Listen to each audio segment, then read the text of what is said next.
All right, so this video is going to be kind of long, but this is going to have to do with warming up your vehicle. Apparently all over social media, this guy gets on, Dave, gets on and says, you know, you don't need to warm up your truck, you know, fire it up and take off. Okay, now listen, am I going to say that he's wrong? Not necessarily, but what I am going to say is a lot of people took that in consideration and didn't realize that he's not talking about mom's minivans, he's talking about, well, your DEF truck, okay? DEF diesel. You don't know what it is, look it up. It's basically man-made piss. Yes, as I said, man-made piss. Yes. Why don't they want people to know it's man-made piss? So guys ain't standing along the highway pissing in a tank for DEF. I mean, true story. Shit you not, okay? So, what I want you to understand that people took that off social media and blanketed it across everything, all right?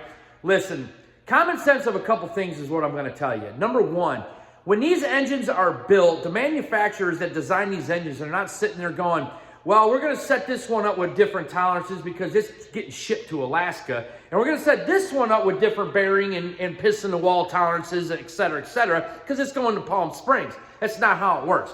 All engines, when they are machined, designed, and made, are based off a normal operating temperature. That's where all the tolerances and all that stuff is configured, not when it's ice cold, okay? So keep that in mind. That's common sense. So obviously warming up your vehicle is not a bad idea. Now, number two, anybody that's ever cracked open a motor or anybody with any common sense knows that there are multiple different types of metal inside an engine that expand and contract at different rates, all right?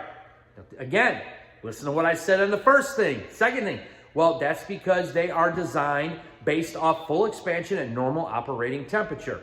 So when things are cold, they are not where they need to be, where these things were machined and designed to be. So, am I going to tell you to warm up your vehicle? Yes. Yes. It's not going to hurt you. Now, do I think it's a good idea on a new diesel with DEF, let alone these EGR systems? Those of you who don't know what EGR, let me break down EGR for you. EGR valves is basically eating your own shit. That's basically what it is, okay? You know, fuel, air goes in, makes bang, comes out the exhaust, and someone said, hey, let's take that exhaust and put it back in the engine and try to reburn it again for emission's sake. Great idea. The problem is anything that eats its own shit turns to shit. So, keep that in mind. So what I want you to understand is what this guy is talking about is not necessarily you getting in your wife's Honda Accord, all right, and just holding it to the floor to get on the highway after it's ran for 10 seconds, 35 below. Don't do it. I don't understand why people get on social media, they hear one thing and then try to blanket everything. This is why videos got to be so long, because if we don't critique and give you exact information, you people fucking run with this shit, all right? And so now I'm going to straighten this out. Warm up your vehicle. I'm going to give you an example. See that Daytona? Blown alcohol. We fire it up. It's barely lukewarm, and it's balls to the wall all the way down the track. But my bearing tolerances in that thing are like 4.5 thousandths on the crank, where your guys' bearing tolerances in your Honda Accord are like 1.5 thousandths, okay? 2 thousandths maybe. I mean, that's probably big for that. So things are built differently to do different things. Warm up your vehicle. That's all I got to say. Oh, and as far as DEF, yeah, DEF for your diesel to me is the dumbest thing that I've ever seen in my life. It's a gimmick.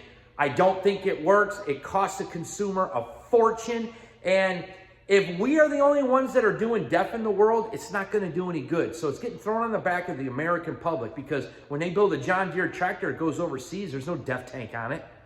So what good is it really going to do? So again, it's shoved down our throats so we can be the guinea pig, and now we're finding out that it doesn't work, let alone all the packaging, all the shipping, all the chemicals it takes to make it, and you're telling me this is all better for the environment? If it is, you're a special kind of fucking stupid, because it is not a good idea to run to DEF. I think it's dumb as hell, and anybody that builds diesels will tell you that it is. But remember, some idiot came into a boardroom one day and said, hey, I got an idea. Let's inject piss back into a diesel, and we can say, and all in the name of saving for pollution.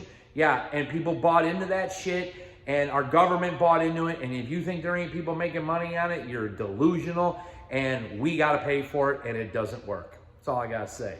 Peace.